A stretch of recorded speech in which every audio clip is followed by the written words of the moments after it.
Hey everyone, I'm Tassinix, and welcome to Plotting and Scheming. This is for Season 50, 3 versus 3, Grand Arena Championship, Week 2. I am joined by my co-hosts, Dagger, Sasha Isha, and just a little bit later will be TJ. He's joining us, but he'll be just a few minutes behind. Or I'm here, but that's okay. Oh, TJ, you did end up sneaking in through the side door. Well, hey, glad you made it in. Good stuff. All right, guys, how you doing? Good. So are we changing that first segment of Rip on TJ and we'll do that after he drops then? Rip on myself, guys. Yeah. I don't need you to do my job for me, all All right, right. gentlemen? That's I right. can properly handle my own ass race. Yeah. That's right. Yeah, well, we'll have an ad at the That's end for fine. the we'll have an ad at the end for the TJ Gack diaper for when you shit yourself. That's right. God. Sure. Or if you're doing Fleet and then Dagger comes in and tries to say he knows what he's doing, absolutely just bombs on This it. is Happens all the time. We're used to absolute it. barbarity, man. Y'all are nasty. Nasty. All right. Well, I see we're all in good spirits. Let's get right into it because I know there's a lot to talk about. This week was a damn mess. What worked this week? We'll have a fantastic time being deliciously brief here. But yes, what worked for you? What actually got the job done when you needed it to come through? We'll start with Dagger. Well, outside of the obvious shit that worked, like overkilling everything. Yeah. Yeah, not a whole lot outside the box that worked for me. Like I think most of us have discussed this to a certain degree, but I will say that the DTMG thing seems solvable. Now I don't know how it's solvable, but I fought it a few times, and I used SOK in my last round, but it seems, I don't know. I feel like it's solvable somehow. It doesn't play out the same way the Chiricron does, where like somebody just dies, right? Like it doesn't just it usually doesn't one shot somebody super early. I don't know. And I won't waste too much time, but yeah. I mean, overkilling. That's what worked for me, and I think Okay. nothing special. All right. I'm happy to go, Tass. I can Please. kind of segue from that. Sure. So one of the two things I was going to share does relate to DTMG because that squad can be such a menace, particularly like we talked about last week when paired with OG Moff Gideon. And Stout, I think, is probably the toughest combo. And like Dagger, I was overkilling. And then particularly, I had been using SLK, DACA, and Zombie. And then I got close to losing one of those when like a 4-stack Dark Trooper somehow got the focus down my SLK or almost took him out. But what ended up really working for me, and so it'll show up in my history, like a little bit cheaper than that at least, was Malgus DR BSF against that squad. Very comfortable. You have a ton of control with fear. It takes a little while to work them down, and you can be at risk of, if you don't focus the Dark Trooper to reduce its stacks, you don't need to take it off the board because it will get brought back, but keep it stacked down and whittle everybody away. That was pretty smooth. I think I got like between 54s to 57s with that. And it didn't take a GL. For me, that was a big win. Then the other thing that worked was something that Arsenal turned me on to that I tried. It was closer than I wanted because I didn't have the turn meter sequence all set up. But against really strong Tusken squads, so like all R8, good armor pen, the full Tusken DC, using BAM, Queel, IG-11. And it does require the right datacron. You need the BAM datacron. You need the level 3 with damage on debuff to be able to stack birds. But when doing that, it took out, I faced UTAS, I faced Berater, and I faced Fear of the Dark Side, all really strong squads. And it worked across all of them. That was after on one of them I failed with the JML. JML JKL something, but it was BAM, IG-11, and Queel that worked. So those were the two that were like the eurekas for me that were helpful. Nice. All right. Well, that's my mind's actually reeling with possibilities right now. So that's interesting. TJ, let's hear what worked well for you this week. What worked? Obviously, I think for everybody, there's a lot of testing going on right now because of that whole new thing with bow on defense, which I'm sure will go into more for everybody. What worked? Thanks to Tass and actually through my opponent, Zio, or goes Kafka, a couple others. One I decided to try out of a whim, and then Dagger showed me the percentages on it. Qui-Gon Jinn on the chase. I only bring it up because it's there. Seeing Zio do it on his stream again, which is dude is an awesome opponent and well deserved. And then Tash showing and then going through the specs of it, I was able to try it and it worked well. That to me, even though it has low percentages, I think, and Dagger and I talked about it, we figured out where the fail points are on it. But it has high risk, high reward, right? Being able to take Qui-Gon Jinn on Saw Chase in itself is a huge win, in my opinion. And being able to put something else, because if it's not Qui-Gon Jinn, it's like, holy hell, what are you going to use, right? It's going to require GL level stuff because everything else just dies that quick. Other things that worked are all we've expected. I don't know if there's anything really. It's everything. I think Dagger called it. I think everything's a lot of overkills, but the Qui-Gon Jinn on Chase was a huge victory in my book. Getting that to work was a great, worthy 54. All right, I dig that. I'm pleased to report, against the product level 3, Gas Rex 5s does fall to Gar ISC. I think that's probably maybe the second time ever I've gotten to do that, but that was very, very fun. CLS Chupio Crex. So people are trying to find good homes for Crex now. I've seen a couple different CLS comps. There's a Admiral Radis, Leia, Crex comp. A few different ways of using her, but I'll say that against the CLS version, Chirpa, Wicket, and Nisa once again got the job done for me. It was 54 banners, but still. Do you think that beats Rex 5s? I don't know, because there's a difference between a team that's high tenacity and a team with tenacity up. So the only reason I bring it up real quick, not to take too much time here, but I found myself in an interesting predicament where it's Rex 5s up front knowing Chase was in the back. So you can't Reva it, if that's your... You know what I mean? Like, yeah. I think it's an interesting skewer to consider going forward. We can talk about that later. That's fair. Yeah. Rex 5s is absolutely threatening. It's true. I think that means that your gas should be, relegated to offense, though. All right.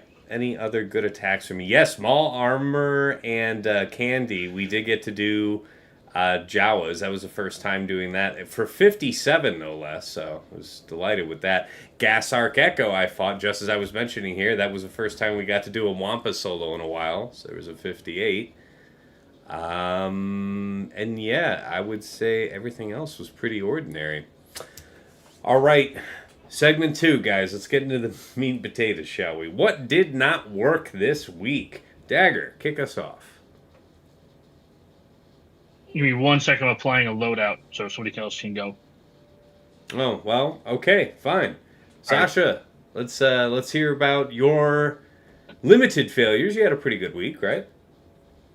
No, it was a mixed week. I definitely had some glorious failures. I had I had 2 matches where I got hard stuck on things that one I could have easily planned around, but I made the mistake of playing GAC angry post Super Bowl result, and so I did not take my usual composure and judicious strategy into that last one. But I got stuck once on a Bo-Katan Mandalore, and stuck again later on a Leia Organa. And I think so some of the learnings out of that, one, like, it's just, even post Drogenkron, it is very hard to whittle down a Leia squad. I didn't have Reva.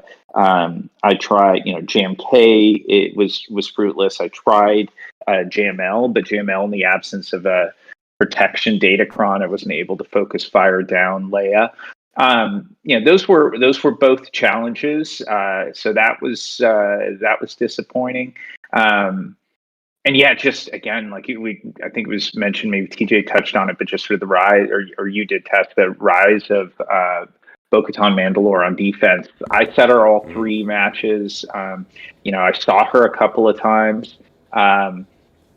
And actually kind of related to that, one of the things that didn't work that I felt a little betrayed by .gg on was a Freya Nyla Savage. I kind of thought, well, hey, if I end up seeing Bo-Katan Mandalore, .gg was showing against a triple Ami Division 1, all the filters you would want, that it was like an 85% success rate. And I even recorded my match against it. I went into it, I think this was against Berater, and 3 seconds in, my Nihilist was dead, and I was thinking, how the hell am I going to kill any of these things? So that went wrong, and went wrong fast.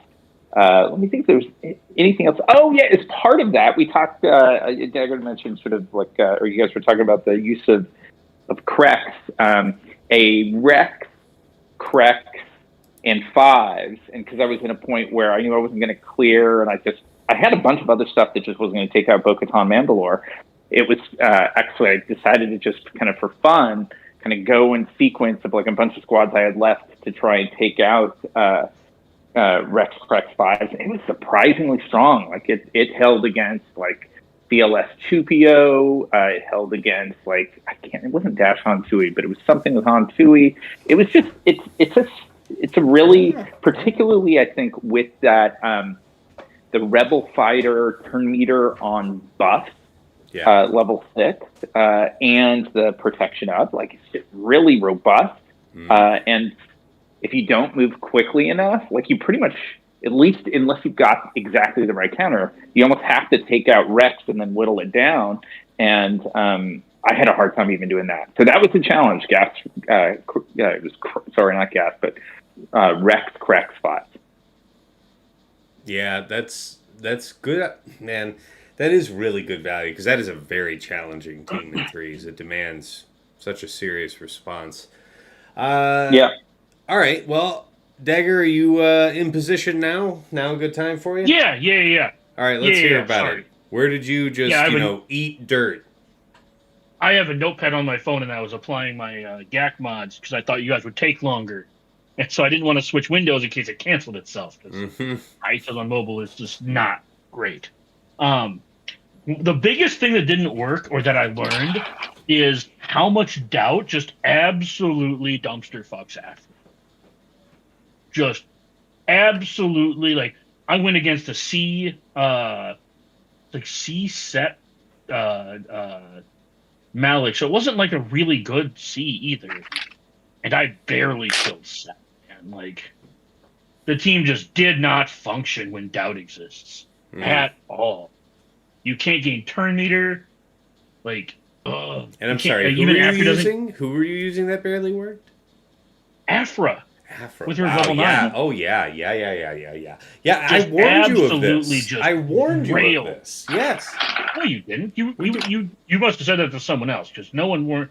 Not of that matchup, but I was talking to you about how I thought about how doubt really actually did a lot against all the turn meter gains in the team. Oh, sure. In abstract, having this in abstract, sure. Not about that specific matchup. With the level. I'm just saying, you would think the level 9 would carry, and it was not. Yeah, the bonus. That's actually a really good piece of to note on there, that how much impact that has. That's a really good call out. It depends on who gets it, because Malik did his thing, and AOE hit him. Maybe you don't AOE at all. Maybe you just burn down Set with basics in that scenario. But basically, it was BT1 got doubt, and then Afra got doubt.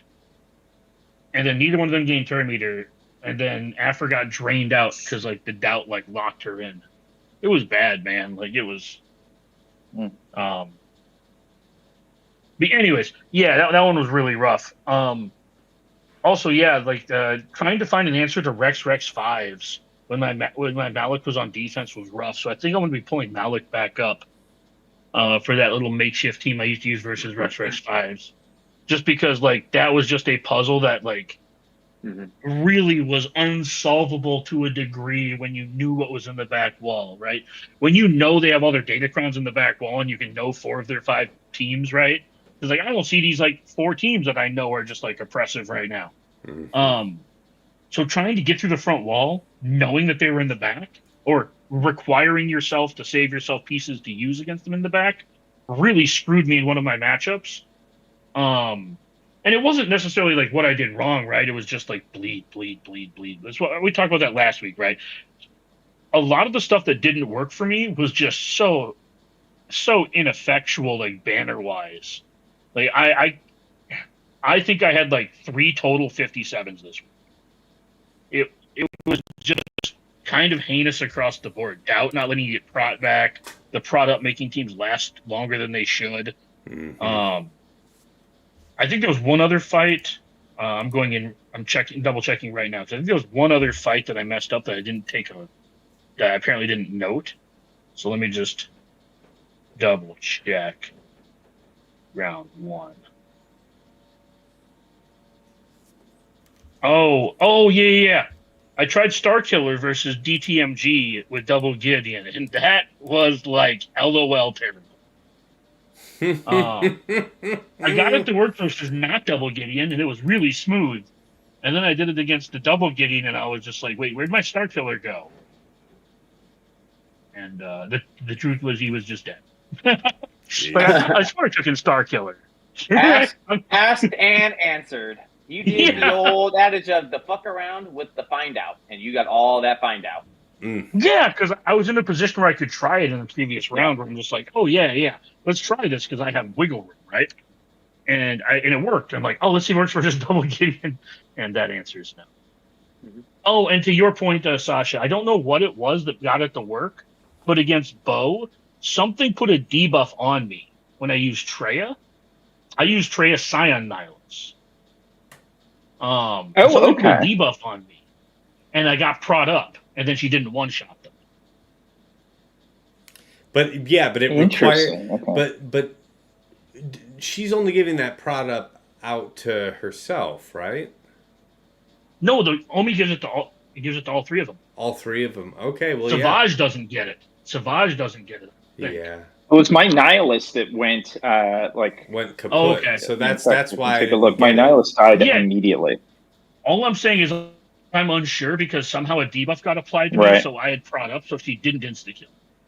Yeah, it's one of those things where it seems like, because I'm half tempted to try using that myself, but man, just if there's just an inherent like 33% chance you just walk in the door and the fight ends, it's like okay. Yeah, I'm unsure either, but yeah, that's all I got. No. All right. Well, hey, no, I appreciate that. Good notes. TJ, let's hear about it. It's actually a limited week on fails. You son of a bitch. I know. We all expect it. It's the same shit though for people, right? Rex 5s, tried JKR, GMY, and it was the same thing you talked about, Dagger. It was the prod up and then the Rebel, or maybe it was Sasha. But either way, that combo pack just let them fast enough and strong enough to where I couldn't get them to a point where I needed them to be controlled. And we're not talking like a nothing. We're actually talking like JKL with GMY, which was showing 100%. And I don't think that 100% was inclusive of the prod up. Either way, I couldn't get them controlled, and they just ended up deleting my team. So that really felt like a problem. The other one, Trench with the Watt and the Dooku. Tass was giving me a hand on some of the points, and we were looking through it, and I was feeling like it should be strong enough, but with that doubt with the Watt, it just ended up overtaking me. So that didn't work, so I ended up, because I was in a rush, I just missed completely doing Darth Revan on it, but the CLS didn't work, and then it was trial and error week, because I'd already done the win for this opponent, but he put Bo in the back, and I put Bo in the front. So I got to play around with the team and trying different things, and the Bo is just an absolute monster right now. I think if we're going to say anything is the biggest unknown, right now it feels like that Bo team and what it's capable of doing, because if you leave it for even a second, it's just that Datacron is just making her just absolutely nuts. So I saw Danis do it. I took JML. I know we talked about a dagger. So I went with JML, JKL, and I think JKR. Just to continue to try to do it down. Man, I couldn't do it. It could not get it to a point where I needed to do it. So I ended up having to 3-shot it. But those were the big ones. And then, of course, Fleet did what Fleet does with RNG. Either you're going to win or you're going to lose. And actually caught all of our old guild mates, everybody. Hero Saga caught him on this round, and that's part of what got me the wins. But Fleet ended up being the mirrors didn't work for me and worked for my opponent. So yeah, it was a pretty easy week this week on what worked and what didn't work. All right, fair enough. For my own part here, I had Sasha for the first round. A lot of clean attacks on the front wall, but then we started to get into some mess elsewhere. The Trench, Dooku, Watt. I saw some promising win rate for Mother Talzin, Daka, Marin. It did not pan out that way. It did not pan out that way at all. What ended up happening was we just never ended up getting that sweet spot where everybody but Marin was dead. We had different spots where it was just Daka alive. Daka and Mother Talzin. And then it would be Marin comes back and then one of them's gone, but then the other one would come back. So we ended up just needing to withdraw in the fight. Mall Candy Django, though, took it out for 33, so it would have been a 53 on the first go. Against Iden, Range, and Shore. So, man, Iden, Range, and Shore, I took in Star Killer, and that was terrible. My EP went to just under half health, no protection, almost immediately. And that's just from Iden's middle followed by a basic, right? That's that. And BKM Paz Grogu, I saw some win rate for JML, Hoda, JKL. It did not win rate for me. However, I ended up, I think, chunking down. I think I got... let's see, what do my notes say? I managed to punch through several times. That's right. I remember we almost killed her several times, but the product gave her enough. The product from the level 3 gave her enough time to stabilize. If I had brought Jedi Cal and if he had survived, so it'd have to be something like JML, Jedi Cal, JKR, and hope, that they don't target JKR. That's maybe the way to try and make that work. But otherwise, I would not try just pounding through with coins or whatever and relying on JKL stun to give you enough time. When I got it down just to BKM and Grogu, that was holding up really well. I mean, that was awful. We tried a whole bunch of things I threw at it.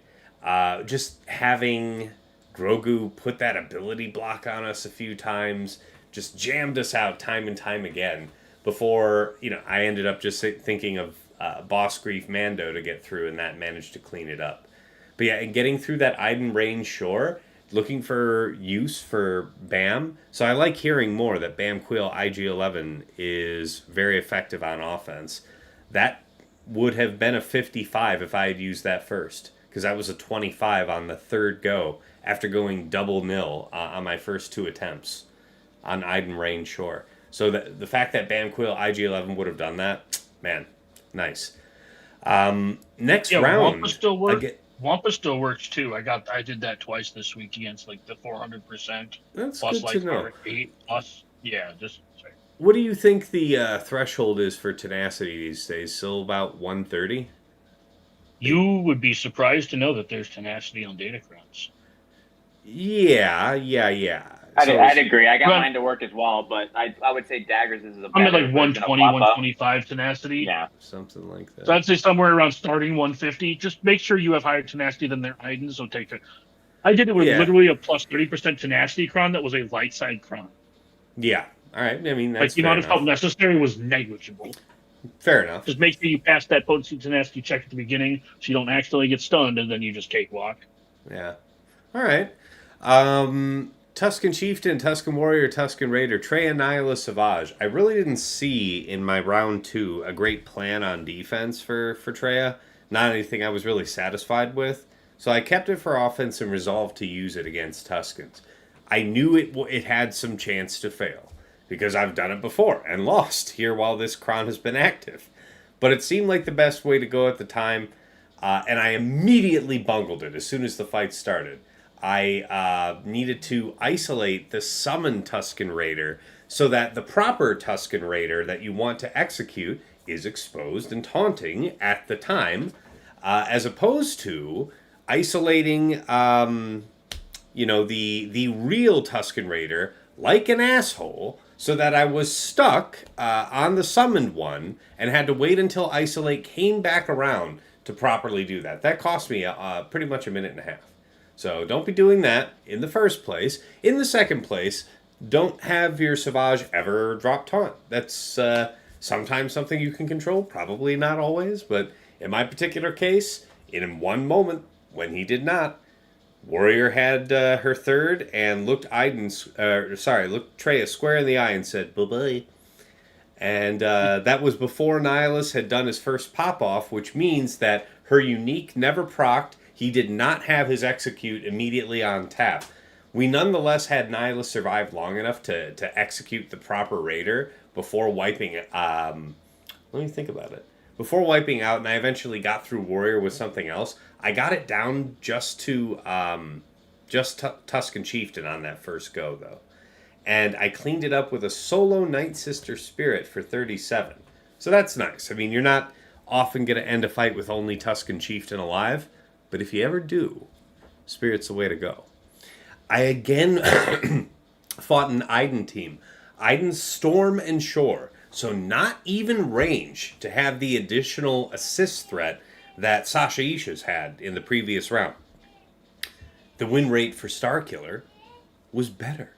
And I didn't have a better idea at the time about how I wanted to apply Starkiller. So I tried it again. And wouldn't you know that Iden being in both compositions of that team, Iden again doing her middle, and Iden again doing a basic right after that, would happen to take Emperor Palpatine down to just under half with no protection once again. So that also did not work a second time, and I think I've hopefully picked up a lesson from that. Ended up using JMK to make sure I got through, and it was just messy from there. BKM Paz Grogu. Let me just say this: I didn't fail the attack. It was C armor and set, and armor never got a turn. My armor is like 356. Armor never got a turn, and it's not because she got immediately popped off. It's just they actually moved pretty damn quick. And I'm talking about like Paz Vizsla, like looping you twice, and you're busy being 356 and never getting a turn because you get dazed early off rip. And we got the fight done for 49 banners, and that was a severe bleed. It contributed to a nearly 19 banner bleed that would have lost me the match, any of my other drops aside. So that's a powerful lesson about BKM Paz Grogu. There's really very little that deals with it effectively, and don't do something janky that, like, if you win in the worst case, it's a 49. That is literally as bad as you can go.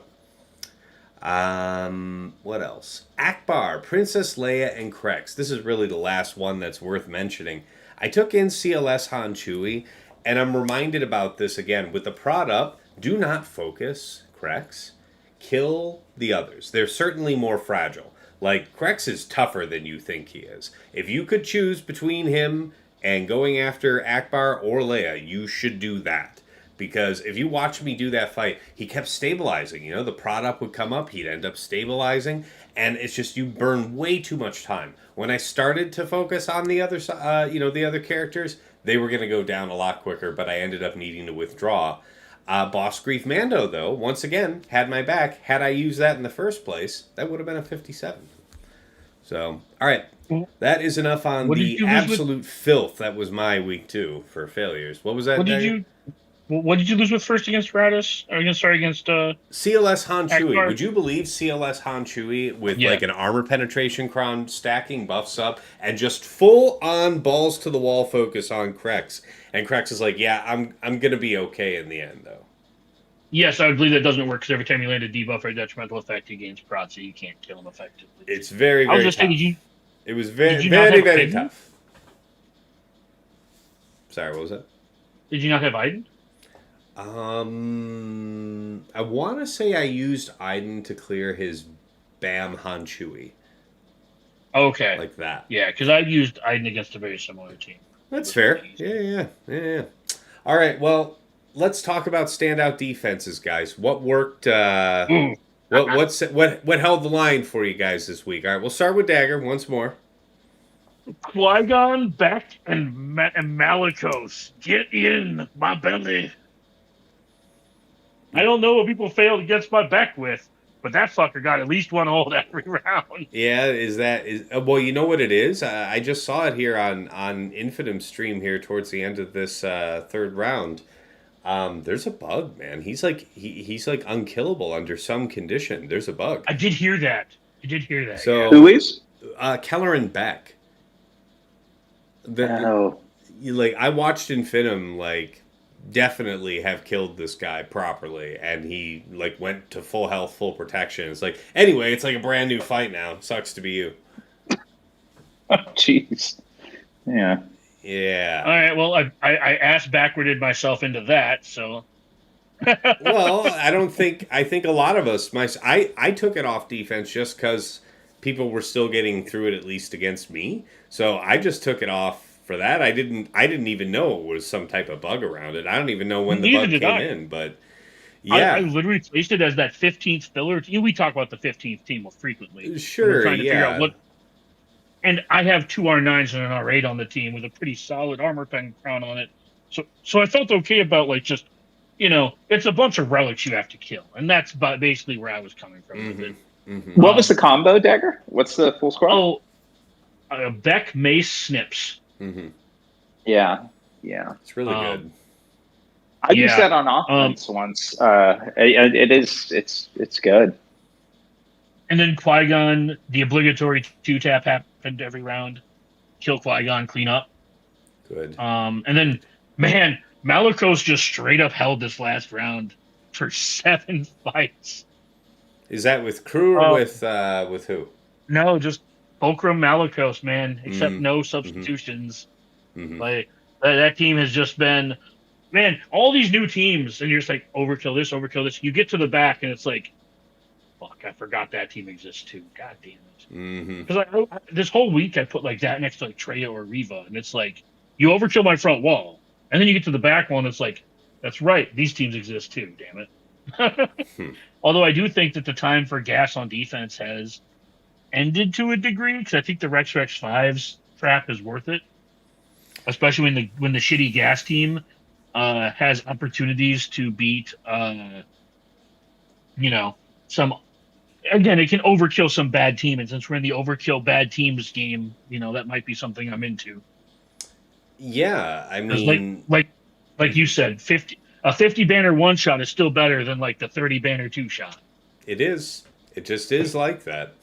And people, there's a lot of talk in the community about it being, a continuation. We were expecting the change of set 11 expiring to perhaps relieve us of the efficiency meta, and it's still very much about efficiency, but it's a very different flavor, right? Because defense matters now. It's not something you can trivialize with Kron's either attacking or just relying it to be your bulwark on defense itself.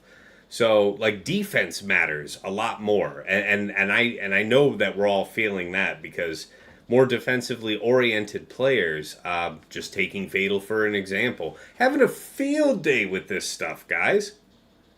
People just eating big out here on defense. Sorry, go ahead. That Curicron is definitely, you can definitely feel the nerf on it. Yes, and it needed it. It needed every little bit of it. It was a monster. It's still dangerous. Don't get me wrong. I reviewed it for 49. Yes. Right. It's still potent. I still got my GI 1 shot. But yeah, let's get back to any other Sorry, defenses that held out for you. Well, yeah, Jabba held once, Ray held once. I was just going on Yeah, the ones sure. that, Yeah, who really stood out for you? That's fair. yeah, like somebody failed with their Afra, and then like Ooh. I didn't set Leia because Leia was my bane last week, so no one failed on that, Mm-hmm, sadly. mm-hmm, mm-hmm. Sasha, how about you? What was strong defensively for you? Most of them are ones we touched on. Like I did get a few of those surprise holds. I got to watch your attacks against my trench squad. I've Yes. mentioned before, like with the high defense or just sort of datacron manipulation of that squad, which has its own strengths. I mean, don't get me wrong, Trench and the Separatist faction kind of disappointed generally when it came out, but when it gets juiced with a particularly strong cron, that did well for me. BKM, as we talked about. There were like Iden took souls, and I tend to set the range and shore trooper combo. There's Iden and the inner kit. They're stacking offense whenever an Imperial trooper attacks out of turn, and you're doing that all the time with range. And I think people underestimate how quickly the damage ramps with that squad. I mean, they've got the Datacron help already, but in Iden's kit, it just gets so juiced. Plus the protection regeneration that worked well. I will say for setting an Iden squad, because it can be vulnerable to Wampa, you really do want the level 3 depth. Was I think a difference maker for like keeping mine safe from Wampas out there. Because I think, did you try Wampa on mine, Tess? I know I've seen some Wampa attempts, and it's really tough with doubt. I think it might have been what I tried second. Yeah, and it was a withdrawal on both of those. Yeah. But those are the ones that stood out for me. That's awesome. All right, TJ, how about you? Your standout defenses. This week was a good week. This was a week of defense, and it held strong all the way through. LV, 2 out of 3 holds. Second round, no kill. Jabba, 4 holds, no kill. Nobody died. They just stood there, stood strong. With Hero, our old guildmate, 11 holds with LV. Finally got it down. And I think that was just a point of he was proving a point that he was going to do it. So respect to him for pushing it. Bo. What was the comp, TJ? I split it. I literally just put old school Thrawn Maul in the back. Yeah. And then did just because of history, I checked it and everything because obviously doing our homework. Knowing what he might try, I just did Thrawn. I just did Maul RG because what people are doing right now, and this is the flip, is people are trying, at least where I'm at, what I'm seeing, and even comment thing is they're trying this Maul, ISE, and Gar. I think Maul anything honestly right now, and Jawas just eat it up. So it's like you're giving away free money by doing this stuff and doing these splits. And like I even talked to Tass, I'm like, Tass, what about blah blah blah? Something's like you're not putting Maul. It's like I wouldn't even consider that a team. Why are you even doing that? Which was absolutely the right call, and it was the right call. If you're gonna set LV, and the idea being, and I think we're gonna see it this week as prevalent as ever with all of us. It's gonna be Bill on defense because the answer is what do you do, and it's gonna be bloody. I know Tass and I were talking, and I think there might be something to it. Not going to go here, but I do want to call out that I think that's the wild card for everybody. Is you have Bo, and one Hero didn't have Bo, so obviously I got a huge advantage there. Yeah. It's an automatic, basically a win. From that point is how I feel about it at the top. If you don't have Bo right now because of that Datacron, not because of Bo, I want to preface this. It's not Bo. It's like it was when we had the what's his name? The Leia Cron or whatever you want to call it. The Drogon Cron. That was nothing to do with the team. It was the Cron. It's the same thing right now. It is definitely a FOMO situation, and CG's done a great job. But her on defense, man, oh my God, she is just a monster. And if you don't take the right stuff, boop, there goes your team. They just fade away. And then as I watched with Tass and with Sasha, she takes a million turns. She goes, Taz was commenting, and she just kept on going, and she didn't quit. And then eventually Taz got to play, and That's right. he had no team. I remember my feelings are all returning to me right now. Yeah. It's like Yeah, sheer dude, the fucking panic.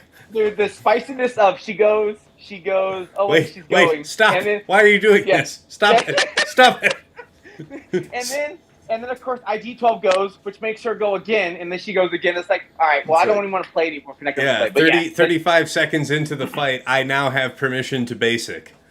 Right, and there's no team to play with, so then it's like, but I think, like I said, this week was pretty murderous, man. Once I got to see, again, doing the studies and looking at everything, just poor little fellers, as I've been posting at people, poor little tink tink. That was feeling their pain, but I was happy I was the winner. Very good. I mean, for myself, I felt like I needed a lot on attack this week. So in a couple of these fights, it was lighter duty than usual on defense. So consequently, some low banner clears from my opponents, but only one hold, and that was Malgus, Sith Marauder, and BSF. So I did have a split of DR Malik Talon there. He 57 the DR team, but he did end up needing the 2-shot, the Malgus. So we'll take it. All right, guys. Lessons learned. This is it. This is for all the marbles, and then we're setting up for 5. So,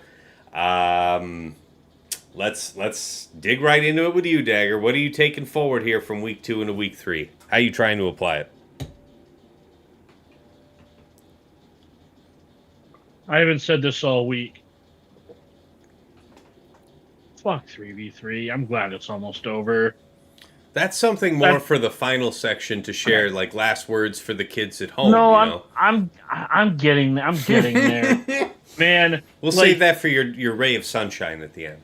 Yeah, I almost welcome an efficiency meta at this, like a true efficiency meta at this point, because I'm 5-1 this season, but like you touched on it, like defense matters, and at this point, I feel like the only thing that really matters at all is just finding like one shots. They don't have to be clean. They can be like 50 banners. If you can one shot your opponent's entire board, you just can't lose. That's basically how I look at this. Yeah, it's very tough to lose in that situation. So my takeaway basically, like off of all that, is it's like I need to figure out how to set up a board that can't be one shot while still allowing me to one shot my opponent, which is a lot easier said than done, because we've all talked about how we had just shit that should work fail, and that's like I don't want to like go on one of those tirades where I cuss and scream about like how the 3v3 itself just irritates me in general, but man, the compounding of this season has just really made this season not fun for me. So my takeaways have just it's basically just how can I I'll just repeat it one more time and then pass it on, but it's like, how can I make my life easier while still having anything on defense? Very good. Very good. Sasha, your lessons learned. How will you conquer week 3? I guess some of the lessons, like some ground we already covered, but there are more than HELs. BKM is super legit right now, and kind of planning accordingly in that I probably am going to end up holding just a little bit more for offense, just because I think some of these defensive squads are really hard to solve without GL. And so I think that's one of the big takeaways. The other thing that actually, no, I'll hold my next comment for like the for the next segment. But I think that's kind of the big thing is like I'm just realizing there are more potential hard stop you in your tracks defensive squads than I had anticipated. Very fair. Yep. TJ, what are you taking into week 3? This is tough. I think we have a lot of data right now, right? I think we've got a lot of streamers going, and we have a lot of data. And I still think there's a lot of unknowns. I am going to say right now where I'm at, I do particularly like to play the 3v3 game when I have time. It's a time game when it comes down to it, right? Because you're really having to solve. Yeah. You have to solve the puzzle. and the puzzle can be a pain. Like Dagger's talked about certain things he set because he knows this is what it's going to do. And it really is. You really are doing the Rubik's Cube. You're trying to move every piece, or the chessboard. You're moving every piece to be correct. Or even if it may have to be a drop, the other person's going to drop that much harder, and you win by an inch, and that's fine. This week right now is oof. I think this is going to be a crazy one. Even with all the data out there, I think Bo is the biggest. She's the queen right now, and she's the queen for a reason. On offense, nothing will hold her back. On defense, having her there, and you could just bottom front or whatever it's going to be. I found one thing that was fun, and I told Tast about this when he was struggling. It's like, I just did a mirror, and I felt just like a Star Killer mirror. Mine was faster, so guess what? I had a great time. Yeah, I bet you did. Yeah, that is you always have that option, guys. And hey, so that's actually a really smart point to mention, because if you are one of those folks, you've got Bo-Katan, you're fighting an opponent with Bo-Katan, it is of interest to you whether or not yours is faster. Because if you expect they'll set yours on defense, that is one possible sure way out of the woods. And it could cut the other way, too. You could put it on defense with confidence, knowing that whatever you're doing, you're not doing this mirror. So that's fair. 100% Star Killer status. If you're faster, it's so weird that your Bo going first deletes characters. It's weird. It's just, but it's a lot of fun to watch. It's like, oh, you got your Bo? Well, haha, I win. All right, so very good. I think that's a key piece. Yeah. We're going to be in for a wild week, man. All right. Yeah, for my part, I really haven't had Bo on defense, so I really have to be looking into that here in week 3. The results for just how difficult it's been for me this season, I should have been doing it a while ago. But that's probably going to be strongly featured. I have been using it as a crutch against DTMG, so that's a shift I have to adjust for. You have to account for the other non-GL teams, the same as Sasha was saying. So make sure whatever your attack planning is, when you're scouting your opponent, you're looking at their last week here, and you're paying attention to how much they're willing to commit to defense. Whatever you're looking to change up, you better match it up 1 for 1 and go as long through that plan as you can for all 15 squads, or as close to that as you can get, because only with that, when you are satisfied, you look like you've got it, that's the point where you start laying out your defense. Just like what Dagger is saying, and so many other content creators are saying, with the margin of victory being so tight, and having, in reality, in this neck of the woods, everybody having the tools to actually one-shot their opponents, making sure you actually do that is everything. So, I have to be extra careful, and I have to make sure I'm working in all of these non-GL, GL effective teams onto defense and letting them work for me. The ones that I've been keeping for offense have been a crutch, so I got to work on that. All right. Final thoughts, guys, before we hit the road here. Anything else you wanted to leave for the good people? Dagger, it's time for your, TM, ray of sunshine. First of all, I'm going to keep my crutches, right? Don't you tell me or try to convince me that I can't keep my crutches for offense. I'm talking about me. What lessons was I applying? There's my lessons. I know. I'm just giving you a hard time. No, it's everything you guys have said, right? I have an intolerance for 3v3 that's pretty well known that I try to be a little more positive about during 3v3 season. But you could try harder.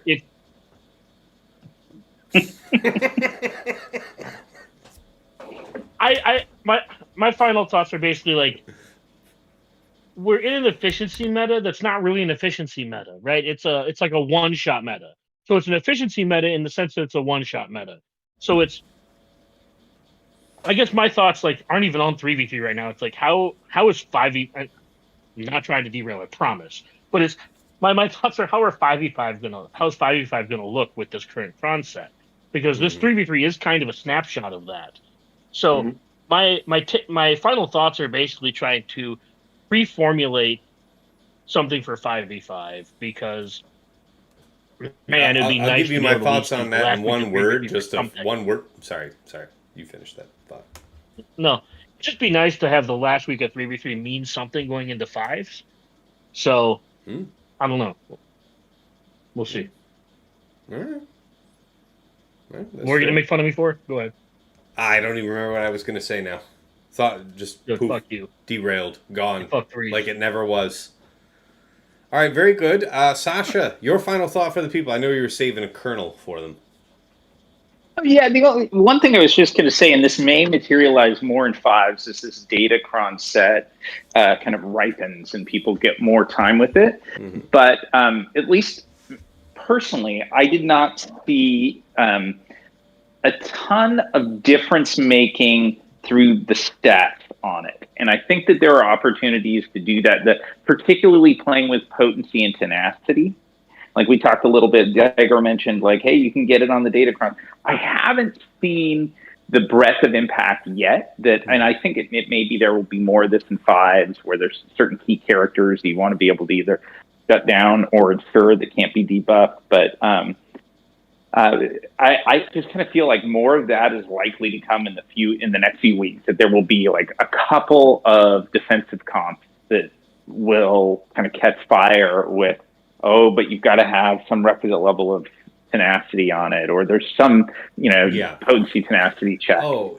It hasn't hit yet, but I think that's gonna have an impact. I haven't spent the time to really sort of mine for what it is, but that's just my gut. No, I think you're onto something there, because that actually reminded me of what I was going to say to Dagger earlier. I think, it's really just about we're going to see the return of the super teams in 5s. Mm-hmm. That's what that's going to be. It's the concentration. But I don't know if the Datacrons actually allow for that.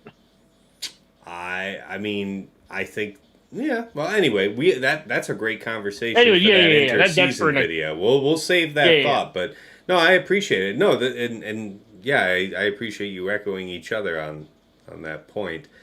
TJ, your last thought for the people.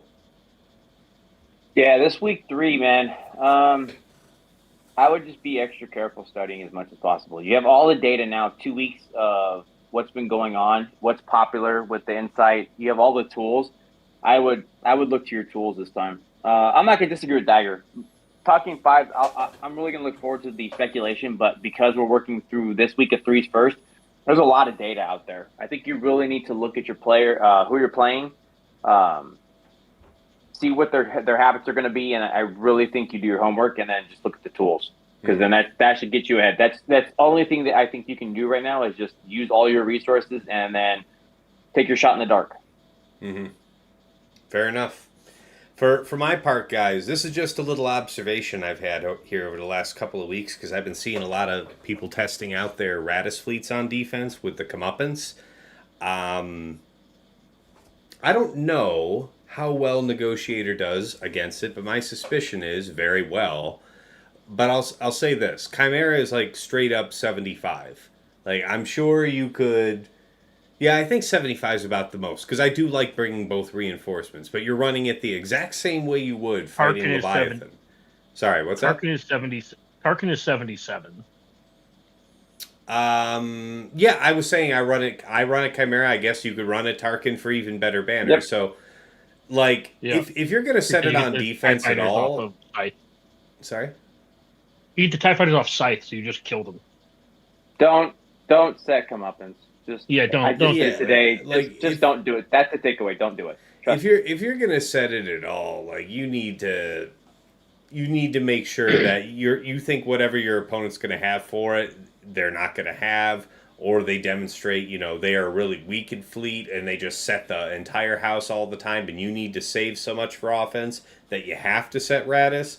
That's about it. But, like, comeuppance ain't doing what people are thinking it's doing is where I was going to go with that. So really reconsider your fleet defense if you're been reliant on Radis. I know you can get holds with it. I even had a patron reach out to show that they got a hold with it, but I don't that is not indicative that is going to be a strong performer for you. So just spare yourself. I was just saying, it's like, do you want my screenshot of, like, me forgetting to put Chirpa lead in and it's Paplu lead Ewoks getting a hold?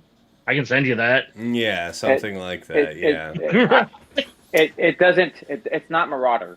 If you want to TLDR, it is No. not Marauder. Don't think of it. It's a good upshot, but it's something for like an offense or something else.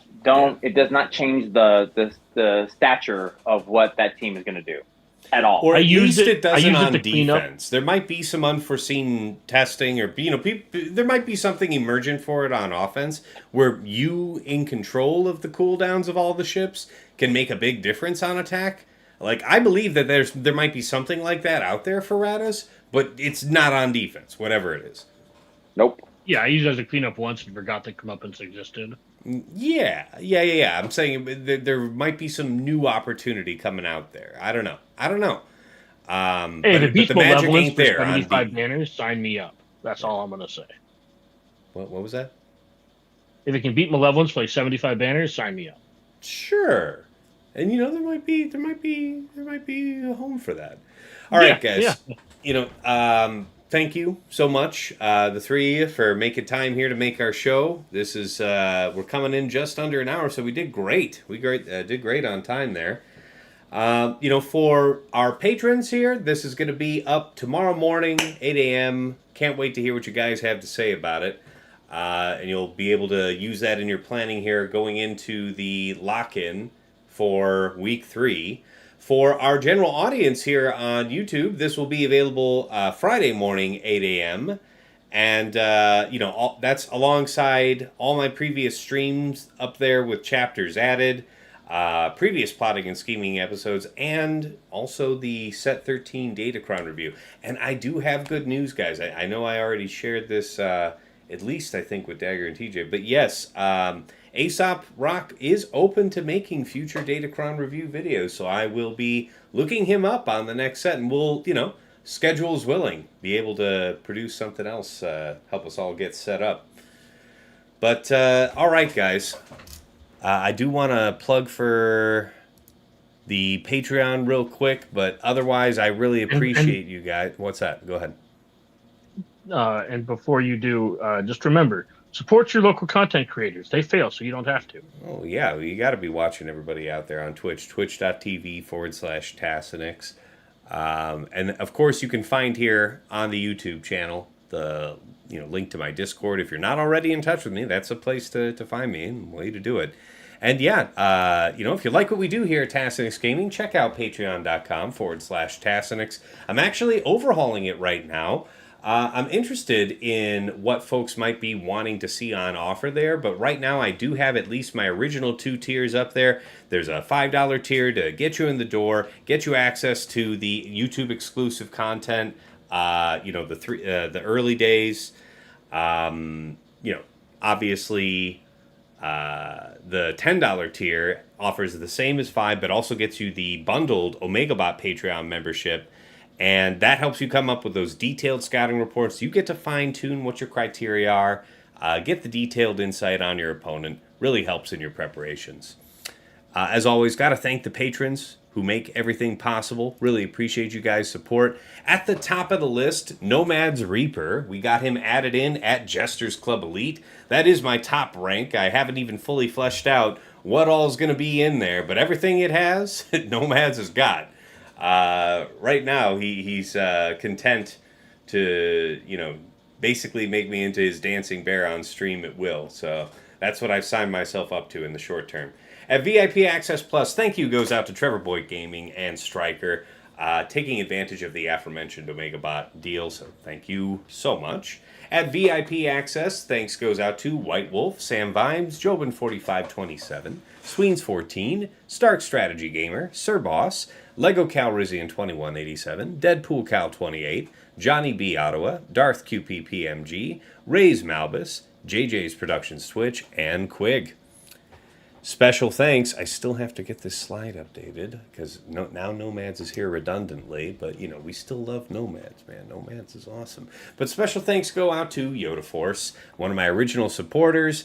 He's long since quit the game, but we remember him fondly because it was a big deal to get some support back, really in the early days of this. To Mrs. T, my wife, I appreciate all of your support here and your patience. managing our very talkative, very active daughter, while I spend 3, 4, possibly even 5 hours trying to be halfway decent at a phone video game. So thank you so very much.